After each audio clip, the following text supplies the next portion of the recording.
vers le Seigneur. Donc, n'oubliez pas, on a décalé d'un jour. Donc, je vais encore le répéter demain. Faites passer le mot, je vous en prie, pour tous ceux et celles qui en ont besoin. Je sais qu'il y a des pasteurs qui sont déjà sur YouTube, qui sont déjà sur peut-être Instagram, je ne sais pas. Mais en tout cas, nous vous invitons à partager la Pâque avec nous. La Pâque. Voilà, donc on va commémorer le corps et le sang du Seigneur. Préparez votre pain, le vin, pour qu'on puisse partager le corps et le sang du Seigneur, commémorer la victoire, notre victoire. Il est notre victoire. Jésus-Christ est notre Pâque. Donc, nous allons passer un excellent moment, je le crois, dans la louange, dans la prière. Et pour cette journée-là, nous pourrons être connectés pour ceux qui le peuvent, puisque moi, je pense que je vais faire les 7 heures en live. Et ce sera des prières incessantes pour glorifier le nom de Jésus, pour le bénir, le remercier, mais aussi pour se consolider, bénir le peuple de Dieu. Donc voilà, on fera comme d'habitude et je pense que toute la journée de 10h à 17h, puisque nous sommes en jeûne, je serai en live avec vous. Donc pour ceux qui peuvent se connecter, je sais que les gigas descendent vite. Je rappelle que il y a SFR qui fait 50 gigas confinement maison, je ne sais pas, mais c'est 5 gigas à chaque fois pendant 10 fois. Donc pour ceux qui ont des abonnements SFR, il suffit d'aller sur votre compte et vous pouvez télécharger encore 5 gigas. Donc voilà, je veux vraiment vous bénir tout un chacun, vous remercier de votre fidélité envers ces épisodes, ces émissions que nous faisons en live. Et voilà, et puis je veux vous demander aussi une chose, je vous demande sincèrement si vous pouvez de prendre le temps de vous abonner à notre chaîne YouTube aussi. Abonnez-vous simplement et puis je ne sais pas comment on dit, s'il faut mettre des pouces pour que les gens puissent avoir un repère pour dire que c'est bien ce qu'on fait, j'espère. J'ai beaucoup d'échos qui disent que les enseignements sont bons et que ça fait du bien, que c'est de cœur à cœur. Je rappelle que depuis ce matin, 9 heures, nous avons commencé une série sur la sexualité et je crois que c'est le moment de réfléchir à aller de plus en plus dans la pureté envers la sexualité des chrétiens. Qu'est-ce que Dieu veut? Qu'est-ce que Dieu ne veut pas? Comment s'épanouir? Comment trouver l'osmose? Vraiment l'accomplissement dans les promesses de Dieu, dans ce que Dieu nous demande, parce que ce que Dieu nous demande n'est jamais pénible. Bien au contraire, c'est plein de richesses pour se construire intérieurement. Donc voilà. En tout cas, que le Seigneur vous bénisse et vous fortifie, vous encourage. Je vois qu'on est pratiquement 200 tous les soirs. Le compteur m'affiche 120, 111, 112. Mais je suis content de savoir que vous êtes là. Alors, n'oubliez pas de vous inscrire sur la chaîne YouTube JCLC Média. Voilà. Que le Seigneur vous bénisse richement. Merci de nous accompagner et puis de vous endurcir dans la parole de Dieu, d'être enraciné.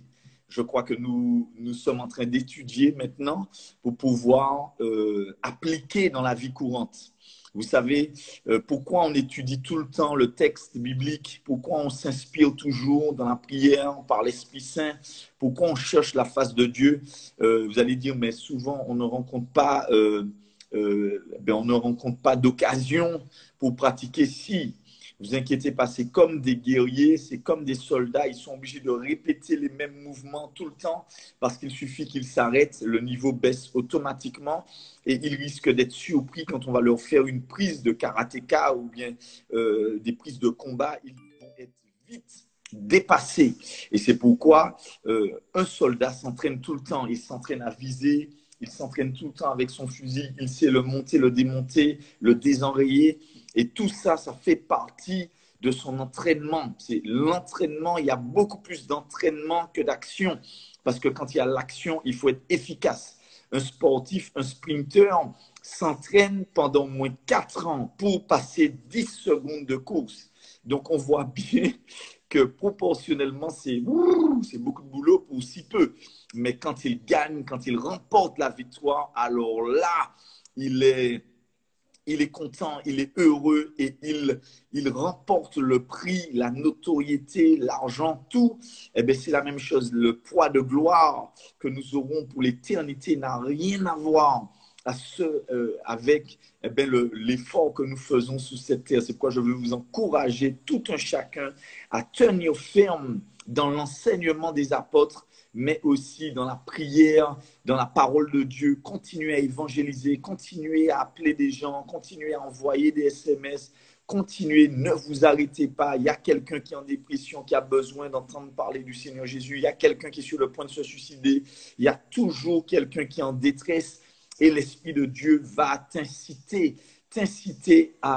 eh bien, à amener une parole de bénédiction, une parole de grâce. Donc voilà, que le Seigneur vous bénisse richement. On va continuer à faire notre étude par la grâce de Dieu. Dans Apocalypse 8, l'apôtre Jean est sur l'île de Patmos. Une fois qu'il est sur l'île de Patmos, il se retrouve enfermé, emprisonné, il est enlevé. Et je fais un petit récapitulatif rapide. Et là, le Seigneur lui donne une vision. Il a vraiment la vision de Jésus-Christ glorifié dans toute sa gloire. Et il comprend que Jésus-Christ est Dieu, que c'est simplement la manifestation physique de Dieu et que Jésus-Christ a été vraiment celui qui nous a révélé le Père. Et il est vraiment émerveillé. Il voit l'agneau sur son trône avec son Père, avec Dieu le Tout-Puissant, la tête pensante de tout le plan est là, le Saint-Esprit est là. Rien n'est fait sans le Saint-Esprit. Les trois sont un même Dieu, unique. Il a dit, le Père est en moi, je suis dans le Père. Celui qui m'a vu a vu le Père. Donc, le Dieu Esprit qu'on ne voit pas se voit et arrive à se révéler à travers Jésus. Le Père s'est révélé. Voilà, il a fait comprendre cette lumière qu'il est, parce que Dieu est lumière. Donc voilà, nous sommes tous ensemble ce soir et je suis vraiment très, très, très, très, très heureux d'être avec vous une fois de plus. Alors, on a vu l'ouverture des 7 sceaux. Jésus-Christ prend le livre qui contient les 7 sceaux et quand il commence à casser, à rompre les sceaux, à ce moment-là, il y a l'Antichrist qui part premièrement. Avec l'Antichrist, les guerres, les famines, la mortalité, les 4 chevaux s'en vont. Et puis, il y a les martyrs au 5e sceau. Le 6e sceau, c'est l'anarchie.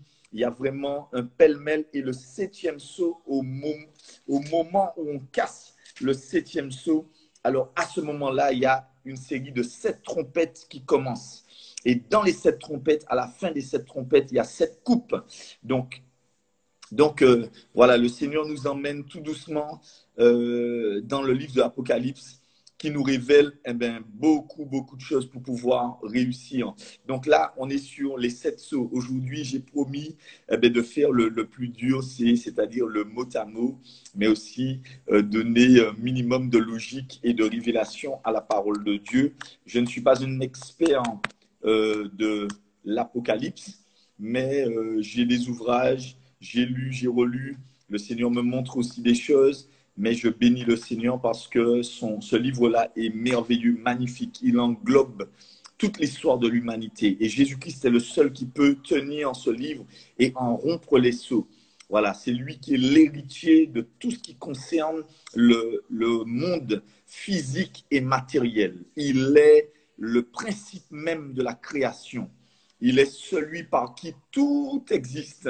Rien n'a été fait sans lui. Tout est fait par lui et pour lui. Donc, les religions qui n'arrivent pas à comprendre ça, il y a vraiment un gros problème de lecture et un refus de compréhension. Un refus, il y a comme un voile qui masque le cœur. Et c'est terrible de tomber dans ça parce que Jésus-Christ est la révélation du Dieu invisible. Dieu s'est fait connaître clairement. Nous l'avons touché, a dit l'apôtre Jean. Au commencement était la parole était avec Dieu, la parole était Dieu, rien n'a été fait sans elle. Donc la chose est claire. C'est comme si Dieu lui-même, le Tout-Puissant, c'est la pensée est dans le cerveau. On ne connaît pas sa pensée, mais quand il commence à parler, la parole parle et ce qui sort de sa bouche, la parole révèle son cœur, parce que c'est du cœur que vient la parole. Et Dieu n'est pas en décalage avec son cœur. Donc nous avons connu le cœur de Dieu, la pensée de Dieu, quand on a vu la vie de Jésus-Christ de Nazareth. Quand on l'a vu, on a compris la pensée du Père qui ne se voit pas. Le Père ne se voit pas. Il habite une lumière inaccessible. Dieu est plus grand que ton imagination. Il est plus grand que tes pensées. Il est plus grand que ta religion. Dieu est plus fort que tout ce que tu pourrais penser ou même imaginer. Dieu se révèle par sa parole. Et sa parole a été faite chair. C'est pourquoi la parole est Dieu. Ah oui, la parole est Dieu. Et c'est le Saint-Esprit qui a animé cette parole. Donc, le Saint-Esprit est Dieu. Le Saint-Esprit parle. Le Saint-Esprit, c'est quelqu'un. Mettez-moi à part Saul et Barnabas. C'est le Saint-Esprit qui parlait à travers Jésus, qui a parlé à travers David. Le Saint-Esprit cherche des humains qui adhèrent à l'Esprit du Christ pour révéler ses oracles, pour donner une direction à l'Église, pour donner une direction à ta vie. Le Saint-Esprit cherche quelqu'un qui aime le Seigneur Jésus et qui le reconnaît en tant que Dieu. Voilà, celui qui ne reconnaît pas Jésus-Christ comme étant le seul vrai Dieu, 1 Jean 5, clairement la Bible dit qu'il est antichrist. Il est animé de l'esprit de l'antichrist parce que c'est lui qui est le vrai Dieu, qui est la vie éternelle. Donc il faut bien comprendre. Et mes bien-aimés, je vous dis, ne vous laissez pas atteindre dans cette fin des temps par les hérésies et les fausses doctrines qui circulent. Tu aimeras l'Éternel, ton Dieu, et tu le serviras lui seul. Donc, on sert un seul Dieu qui se manifeste en 3 personnes. Alléluia. Donc là, ce soir, on va voir les 7 trompettes, les 7 anges. On a vu qu'ils se tiennent devant Dieu. Ils ont 7 trompettes et on leur a donné 7 trompettes. On a vu que la trompette était synonyme de rassemblement, mais aussi de guerre. On a vu qu'il a fallu 7 trompettes pour faire tomber les murs de Jéricho. Et de la même manière, avec ces 7 trompettes, Dieu va faire tomber le royaume de l'ennemi, le royaume de l'humain corrompu. Dieu va faire tomber tous les faux dieux que les humains ont. Dieu exerce ses jugements pour montrer aux hommes, regardez vos dieux, ils ne peuvent pas tenir devant moi parce que ce ne sont pas des dieux, ce sont des faux dieux. Vous les avez vous-même emmenés sur la terre, vous leur avez donné l'autorité sur vous, mais moi, je vais vous montrer que ces dieux-là n'existent pas.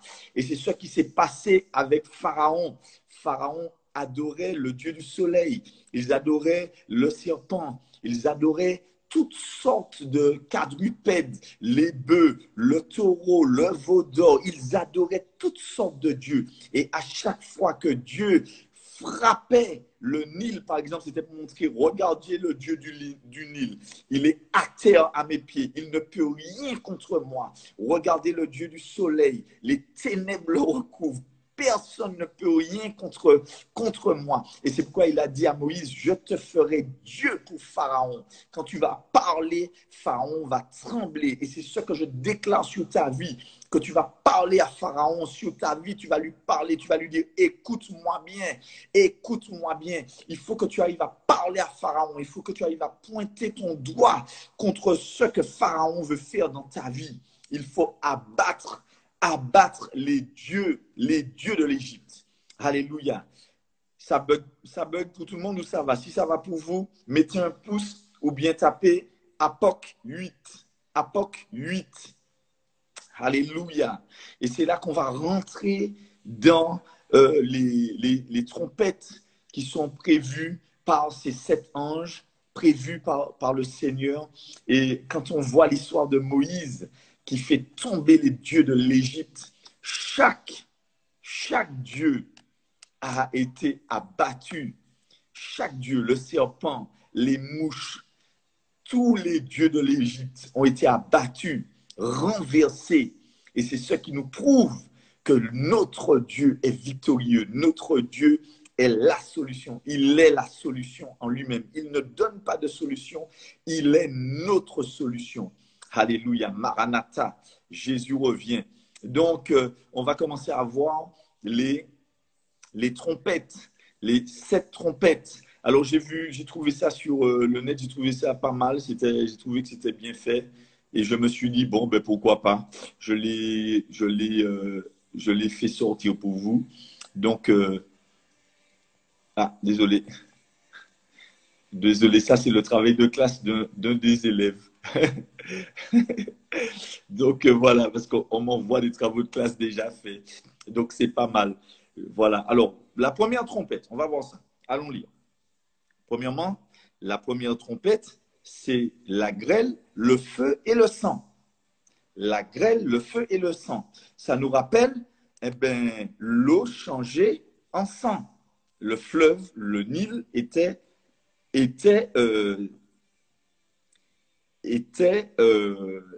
couvert de sang. Pourquoi le sang?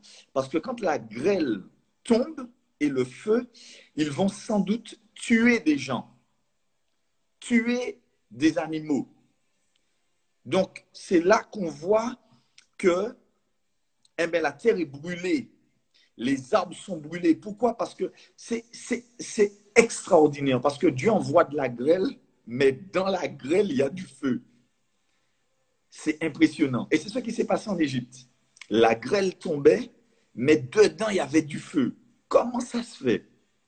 Je ne sais pas, il faudrait qu'on m'explique, peut-être que ça existe, mais c'est un truc de fou. C'est un truc de fou.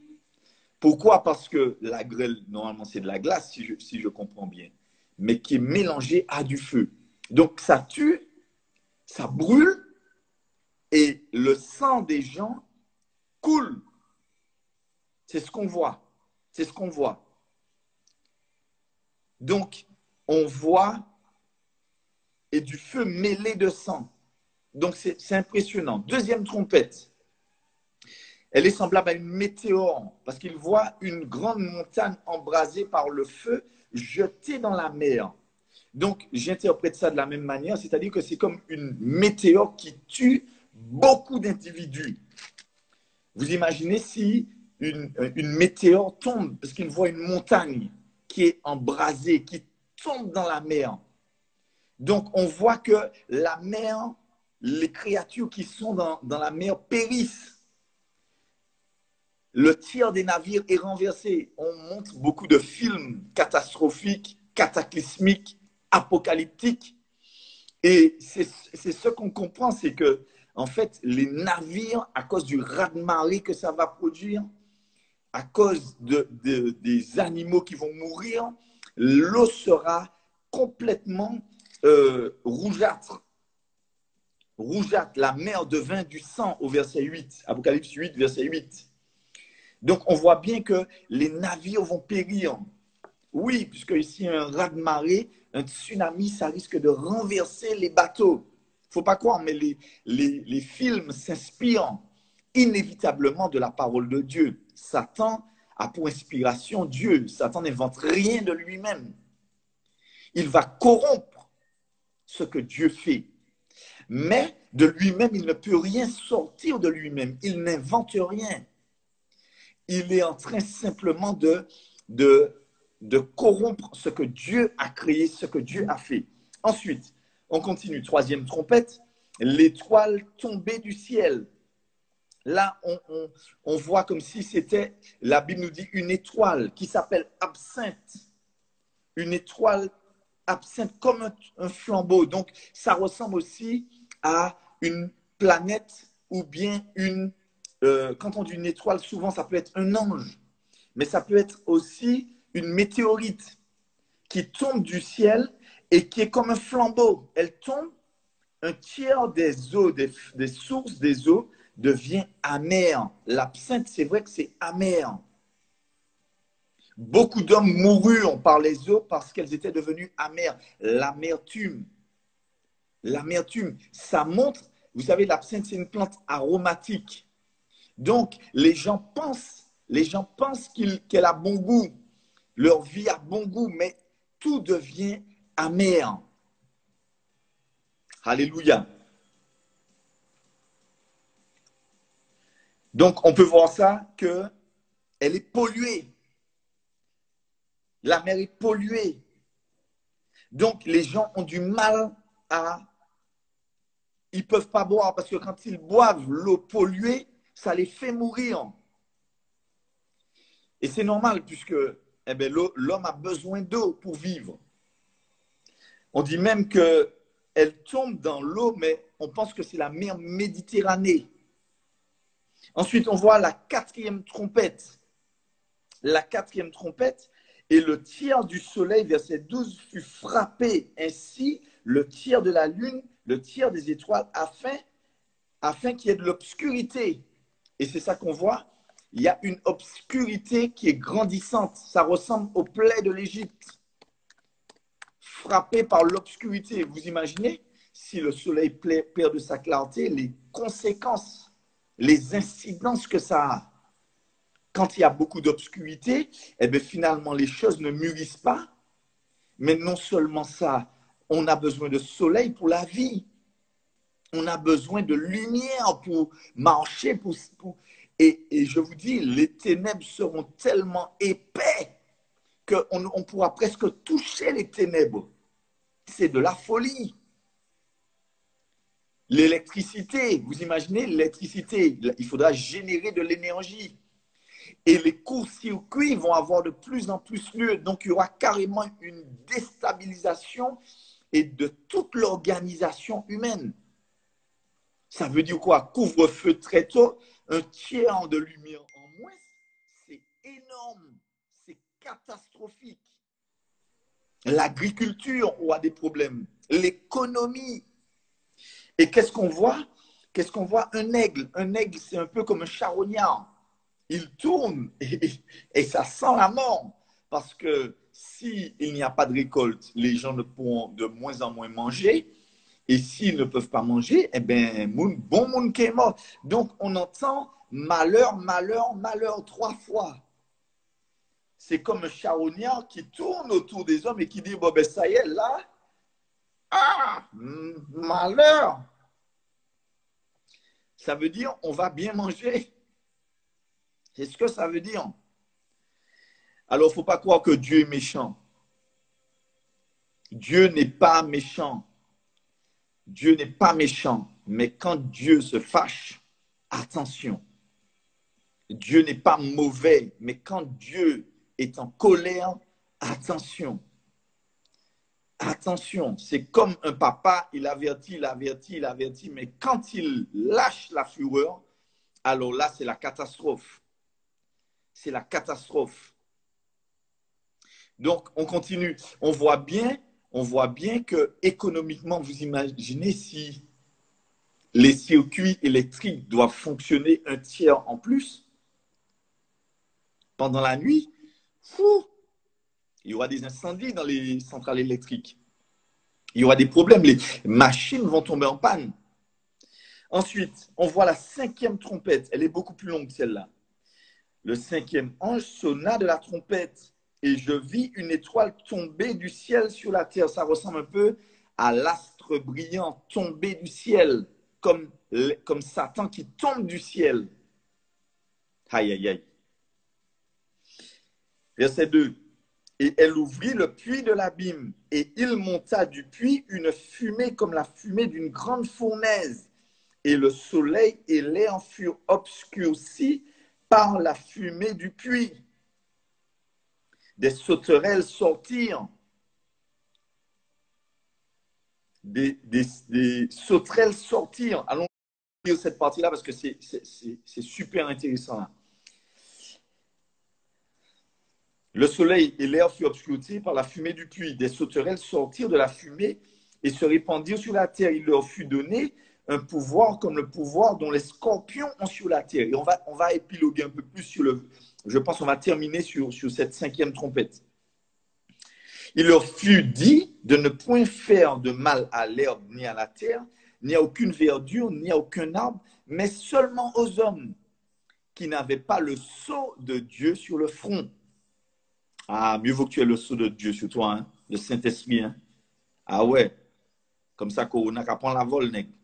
Ah oui, malheur qui prend la vol, nègre. Alléluia. Il leur fut donné non de les tuer, mais de les tourmenter pendant 5 mois.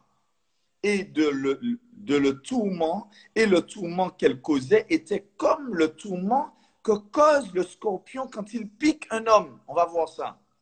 En ces jours-là, les hommes chercheront la mort et ils ne la trouveront pas. Ils désireront mourir et la mort fuira loin d'eux. Ces sauterelles ressemblaient à des chevaux préparés pour le combat. Il y avait sur leur tête comme une couronne semblable à de l'or. Et leur visage était comme un visage d'homme. Elles avaient des cheveux comme des cheveux de femme, et leurs dents étaient comme des dents de lion. Ça fait penser à des gens, ça, c'est bizarre, ça. Elles avaient des cuirasses, comme des cuirasses de fer. Et le bruit de leurs ailes était comme un bruit de char à plusieurs chevaux qui courent au combat. Elles avaient des queues armées de dards, comme les scorpions, et c'est dans leur queue qu'était le pouvoir de faire du mal aux hommes pendant 5 mois. Elles avaient sur elles comme roi l'ange de l'abîme, nommé en hébreu Abaddon, en grec Apollyon. Le premier malheur est passé. Voici, il vient encore 2 malheurs après. Donc, l'aigle a dit malheur, malheur, malheur. Et là, le premier malheur arrive. Donc, on va détailler là. On va détailler. C'est un astre qui a les clés de l'abîme. Donc, autrement dit, on pense vraiment que Jésus-Christ lui-même, qui tient les clés de l'abîme, de la mort, c'est lui qui a les clés de toutes choses. Il remet pour un temps les clés à cet Apollyon, cet Abaddon, qui veut dire destructeur. Là, c'est parti pour la destruction. C'est parti pour la destruction. Donc, il donne les clés. Et quand on voit, vous savez que vous savez, allons dans Luc 8, verset 31. Luc 8, verset 31. Est-ce que vous êtes là avec moi ce soir? Est-ce que ça vous intéresse? Est-ce que c'est bon pour nous de lire la parole de Dieu? Si vous êtes là, mettez un pouce, mettez un pouce, mettez un pouce. Comme ça, ceux qui dorment vont se réveiller. On va voir ça. Luc 8, verset 31. Luc 8, verset 31. Et ça nous permet aussi de faire de la démonologie. Parce qu'il y a des anges qui ont été enfermés, attachés, des anges déchus qui ont été attachés jusqu'au jour où le Seigneur va juger tout ce beau monde-là qui s'est rebellé, les démons, les anges déchus, et tout ce beau monde-là a une destination. Donc, au verset 30, Luc 8, verset 30, la Bible nous dit, Jésus lui demanda, quel est ton nom? Légion, lui répondit-il, car plusieurs démons étaient entrés en lui. Et il priait instamment Jésus de ne leur pas ordonner d'aller dans l'abîme. Donc, il y a un lieu qui est prévu pour Satan, les démons, les anges déchus. Et Jésus-Christ a le pouvoir d'envoyer tous les démons qui te harcèlent, qui t'embêtent. Tous ces démons-là, il a le pouvoir de les enfermer. Écoutez-moi, je vais vous dire quelque chose. Je crois vraiment que le Seigneur, parfois, nous laisse faire nos muscles, nous laisse faire des poids. Quand tu veux développer ta musculature, et j'ai déjà donné ça comme exemple, quand tu veux développer tes muscles, avoir un corps bien sculpté, un corps fort, un corps bâti, une endurance, tu vas exercer ton corps avec quelque chose qui est lourd. Tu vas prendre des poids. Tu vas augmenter le poids pour que tes muscles puissent s'endurcir. Tu vas faire des tractions. C'est pour pouvoir concentrer l'effort, pour pouvoir pousser. Et plus l'énergie est dégagée et plus le muscle va se grossir parce qu'il se dit, ah, là, il faut que je me blinde pour être fort parce qu'il y a beaucoup d'efforts. Ce corps-là fait des efforts. Il a besoin d'être bâti. C'est un peu la même chose avec Dieu. La Bible nous dit que Dieu avait laissé les enfants d'Israël qui n'avaient jamais connu la guerre apprendre à se battre. Et je crois que Dieu nous délivre de beaucoup d'esprits, de beaucoup de démons. Mais Dieu laisse parfois notre endurance, notre détermination. Il veut voir notre engagement. Il veut voir notre persévérance. Et je te garantis que quand tu passes 2 ans, 3 ans à persévérer comme ça dans la prière pour avoir ta guérison, ta délivrance, tu passes ton temps comme ça à prier, à jeûner, à prier, je te garantis que ta vie de prière n'est plus jamais la même. Ah non. Mais si Dieu te délivre tout de suite, alors là, tu vas devenir paresseux. Je ne sais pas si vous comprenez ce que je veux vous dire. Mais Dieu va laisser parfois, il va te laisser faire tes dents. Il va te laisser te muscler toi-même. Il va te laisser confesser la parole. Il va te laisser déclarer la parole. Et il va te le dire. Je suis avec toi. Il va te dire qu'aucune puissance de l'ennemi ne tiendra devant toi. Alors toi, tu vas te dire, mais pour qui ça a résisté comme ça? C'est parce qu'il faut transformer le caractère. Parce qu'il faut décupler la technique. Parce qu'il faut faire de l'effort. Et quand tu vas arriver dans des combats qui seront virulents, tu auras eu tellement l'habitude de te battre que tu vas dire le même Dieu qui m'a délivré des Philistins, le même Dieu qui m'a délivré de ce démon-là va te délivrer au nom de Jésus. Et c'est là que tu deviens puissant. C'est là que tu deviens persévérant parce qu'il faut que ton être intérieur soit bien nourri, bien fort, bien puissant. Et c'est pourquoi parfois la masturbation va vouloir te prendre, puisque tu es dedans profond, profond. J'ai eu un frère hier qui me racontait, et parfois on est profond, profond dans des bêtises. Et Dieu nous laisse, il nous dit, ah bon, ou tu es profond dedans, il m'en a pardonné. Oui, il m'en a pardonné. Je t'ai déjà pardonné. Il m'en a oublié tout péché, pas ni problème. Tu es une nouvelle créature. Les choses anciennes sont passées. Et là, tu dis, mais Seigneur, mais pourquoi ça me persécute? C'est pour que tu puisses dire à Satan, tu vas craquer, je vais te péter la tête. Il faut que tu écrases la tête de l'ennemi. Ah oui, il faut écraser la tête, c'est pour montrer, il faut que tu écrases les vaines pensées. Alléluia. Alléluia. Donc, la clé de l'abîme lui a été donnée. Et là, c'est ce qu'on voit, qu'il y a des êtres mystiques. Quand l'apôtre Jean commence à décrire les êtres qui sortent de l'abîme, mais il a du mal, il est en train de leur donner plusieurs particularités. Et il y a des choses qui m'ont marqué. Des sauterelles, ça veut dire qu'elles peuvent envahir. Et vous savez, les sauterelles normalement n'ont pas de roi ni de reine. C'est ce qui est particulier dans la parole de Dieu. Je vous dis les images que Dieu prend. Parce qu'on te dit que les sauterelles ont un roi. Alors que non, normalement, les sauterelles n'ont pas de roi. Elles n'ont y aller. Donc, on voit bien qu'elles sont comme des sauterelles. Ça veut dire qu'elles ravagent. Elles ravagent, mais elles sont ordonnées. Elles ont une limite. Des piqûres semblables à celles des scorpions. J'ai cherché qu'est-ce que la piqûre de scorpion fait. Vous savez qu'est-ce que la piqûre de scorpion fait? Il t'engourdit. Ah oui. Quand un scorpion t'a piqué, je ne me suis pas encore fait piquer par un scorpion. D'ailleurs, nous marcherons sur les démons, les scorpions et toute la puissance de l'ennemi. Mais un scorpion t'engourdit. Il t'empêche d'être libre de tes mouvements. Et c'est pourquoi tu vas voir l'œuvre des démons, c'est ça, c'est d'engourdir ta vie. De t'endormir tranquillement et de te dire, bon, ben c'est comme ça, bagaille là, m'a arrêté comme ça. Non, c'est pas vrai. Tu n'es pas né comme ça. Dieu n'a pas prévu ça pour toi. Mais Dieu veut que tu te battes.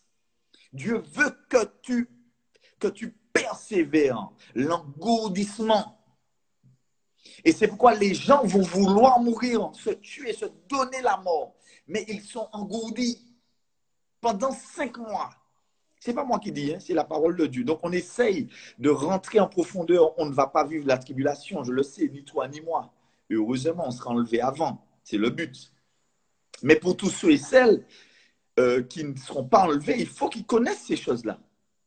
Alléluia. Donc ils sont engourdis. Un scorpion, quand il te pique parce qu'il se sent agressé. Et vous savez quoi? Les animaux en général flairent quel genre de personne tu es. Un chien, quand tu débarques chez quelqu'un, avec le propriétaire, je ne te dis pas de rentrer chez la personne comme ça, mais le chien ressent si tu dégages du stress. Quand tu attaques, tu es stressé ou pas? Ou bien tu montres que tu es le lion de la tribu de Judas, tu fais partie de la race des élus. Quand tu es attaqué dans tes rêves, c'est que tu déranges. Tu déranges. Et je travaille beaucoup avec les jeunes, je sais d'où les jeunes sortent. Et je sais souvent que Dieu laisse. Et puis Dieu ne nous donne pas non plus. Dieu fait des miracles extraordinaires rapidement. Et puis tu te dis après, ça a coincé dans tel monde, tel monde. C'est parce que Dieu veut qu'on travaille par nous-mêmes. Merci d'avoir restitué dans le temps, pasteur. Ok. Bon, j'ai pas tout compris, mais c'est pas grave. Alors on continue. On continue.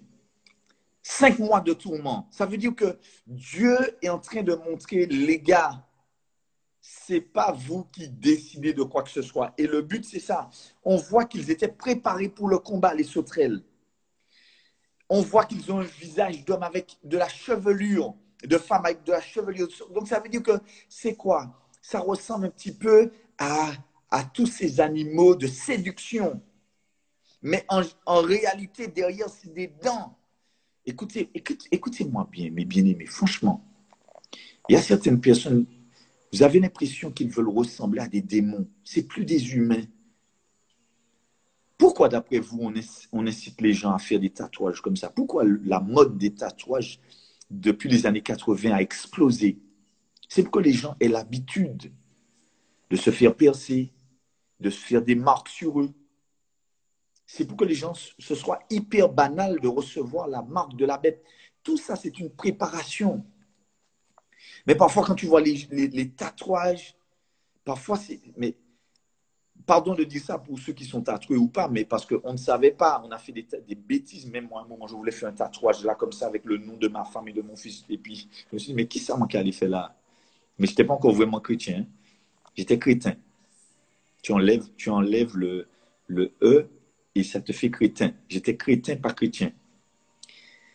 Et c'est pourquoi même un chrétien qui montre encore ses tatouages, j'ai l'impression qu'il n'a pas compris, quoi. Il n'a pas compris d'où ça sort. Et quand tu vois les gens se marquer, mais tu te dis, mais ils changent les dents, ils mettent toutes sortes de piercings partout, tu vois bien qu'il y a un manque d'identité. Alors il y a des gens qui m'ont dit, oui, mais si c'est la culture, écoute-moi, toute culture, le mot culture parle du mot culte. Donc derrière le culte, tu as des entités qui influencent les hommes, avec des longs coups, avec des trucs gros comme ça. Est-ce qu'on comprend ce que je dis là? Je ne tire sur personne, je ne juge personne, ce n'est pas le but. Parce que Dieu aime sa création, Dieu veut sauver sa création. Mais quand on réfléchit clairement, les dents, tout ça, on se rend compte que les gens, ils ne veulent plus ressembler à des humains. Et le pire, c'est que les femmes souvent, elles sont attirées par les bad boys. Ça semble bad boy. Écoute-moi, un bad boy, tout bad boy qu'a trouvé Mathieu. Ah oui, même le plus gros des bad boys. Maintenant, le bad boy des bad boys, maintenant, c'est Corona et nous pas Kawaii. Tout le monde là qui a flippé devant Corona.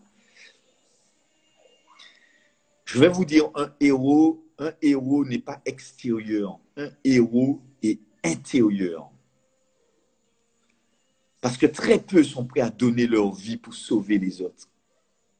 Très peu. Très peu sont prêts à s'engager pour sauver les autres. Et tu vas voir, les gens qui ont un grand cœur, ils sont ultra simples extérieurement.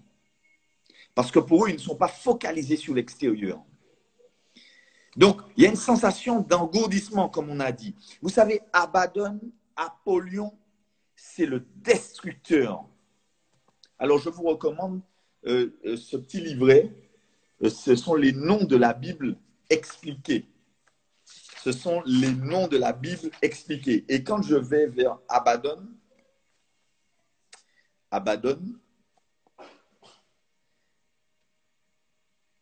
ah oui, Destructeur, c'est bien ça, Destructeur. Donc, ce petit livret-là, c'est vraiment bien. Ça vous aide quand vous lisez la Bible. Les noms ont une signification. Les noms ont un meaning, comme on dit. Et ils vous conduisent à comprendre l'histoire du texte. Et ça, c'est bien.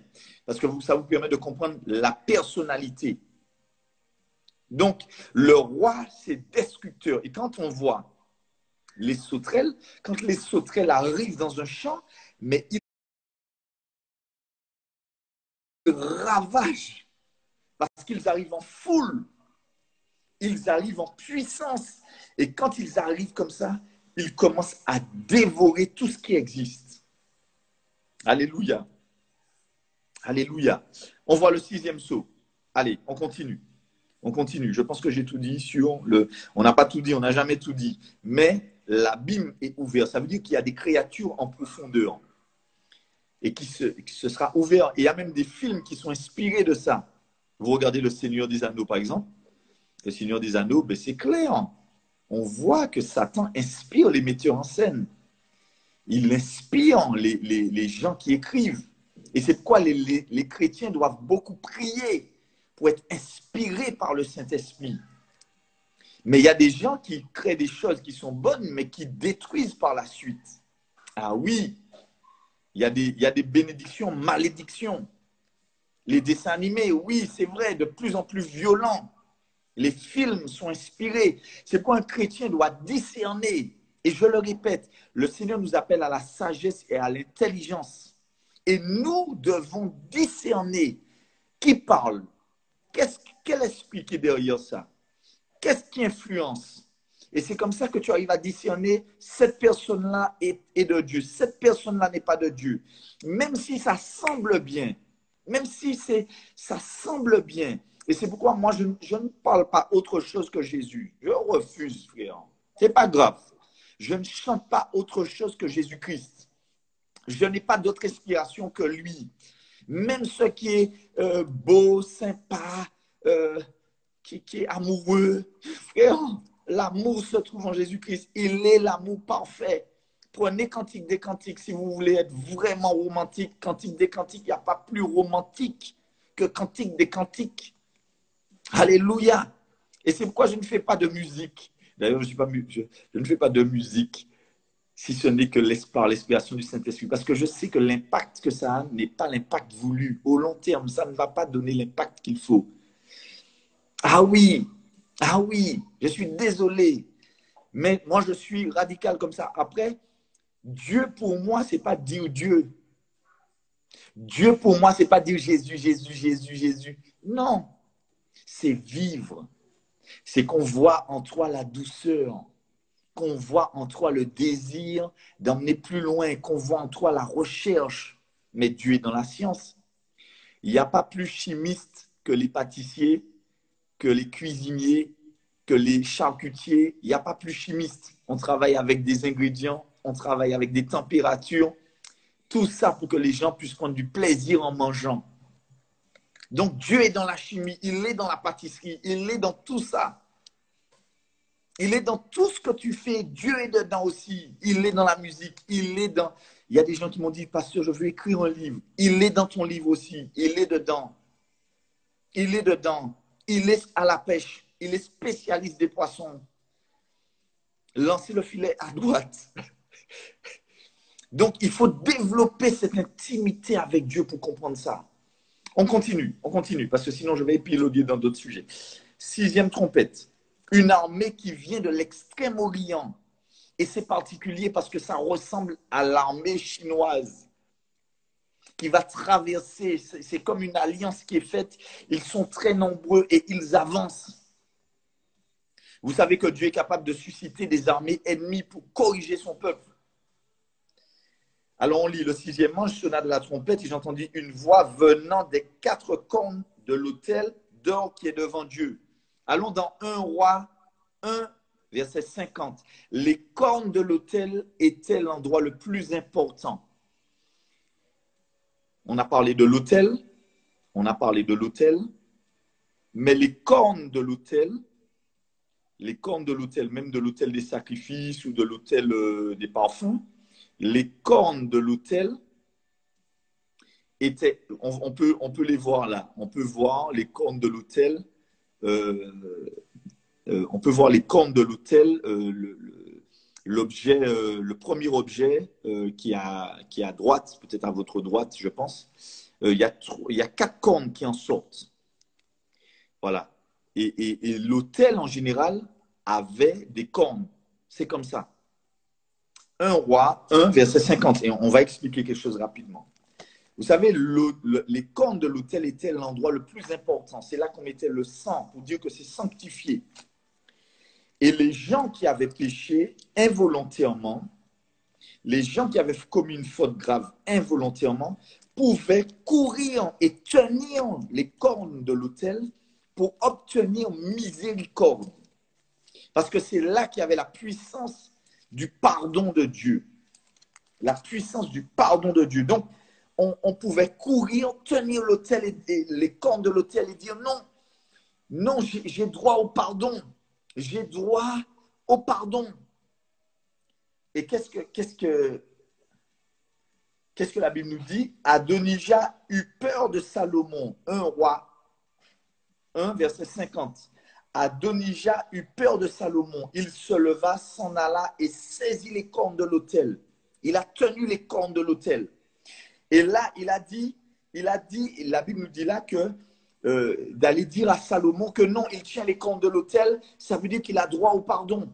Et qu'est-ce que la Bible nous dit là dans Apocalypse? On retourne dans Apocalypse 9, au verset 13, que les cornes elles-mêmes vont crier contre les gens. Ça veut dire que là, pas ni pardon encore. Pas ni pardon.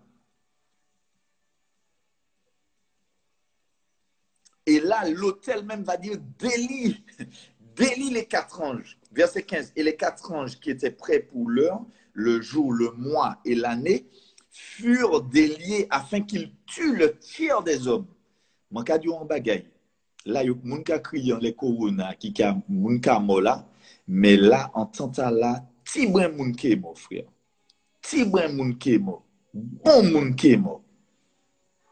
Bon moun ki mort. Et c'est pourquoi nous, je vous dis mes bien-aimés, Dieu n'est pas effrayé de la mortalité. Il attend que nous puissions intercéder. Mais pas intercéder de façon sentimentale, hein, c'est intercéder avec l'esprit. C'est-à-dire, Seigneur, nous souffrons aussi de voir tant de personnes mourir à cause d'une maladie.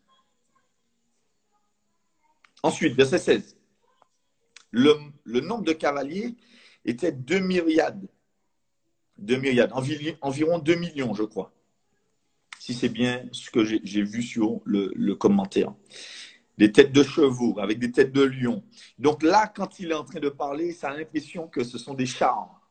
On a l'impression que ce sont des chars, on a l'impression que ce sont des instruments mécaniques. Puisque les queues, c'est comme queue de serpent avec une tête, avec un corps de cheval. Et les autres hommes, verset 20, qui ne furent pas tués par ces fléaux, ne se repentirent pas. Vous avez vu comment l'homme est méchant?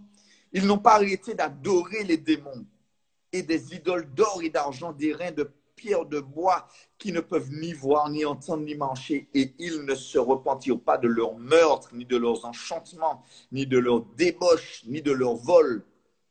Vous savez, Dieu, quand il laisse faire des jugements, comme on est en train de voir maintenant, quand il laisse faire, c'est 200 millions. Ok, 200 millions. D'accord. Et quand il laisse faire des jugements comme ça, qu'est-ce qui se passe?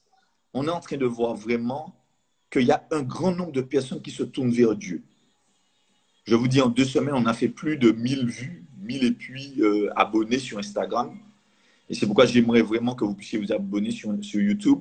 Comme ça, si l'un et l'autre est bloqué, parce qu'on va commencer à dire de grandes vérités, eh bien, on pourra se retourner ou bien on va trouver un autre site, on va trouver. Mais abonnez-vous, ça nous donne de la force, ça nous donne du poids sur Internet. Je vous le demande. Prenez le temps, s'il vous plaît. Je vous le demande. Si ça vous fait du bien. Et dimanche, je vais le réitérer parce que le dimanche, il y avait pratiquement 800, 900 personnes qui nous regardent. Et là, quand on voit,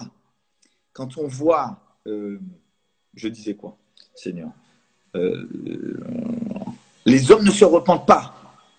On voit qu'une bonne partie se tourne vers le Seigneur, une bonne partie cherche Dieu, une bonne partie se laisse sensibiliser, se remet en question, et puis une bonne partie est encore plus fou, plus déterminée dans la bêtise, plus déterminée dans les choses futiles, complètement déconnectée de la réalité. Il y a une sœur qui m'a dit, pasteur, j'ai rêvé qu'il y avait le bruit d'une horloge qui faisait tic-tac, mais sourdement. Et j'étais en train d'alerter les gens autour de moi qui n'entendaient pas le bruit. Oui, Jésus-Christ revient. Jésus-Christ revient. Ce sont des signes annonciateurs du retour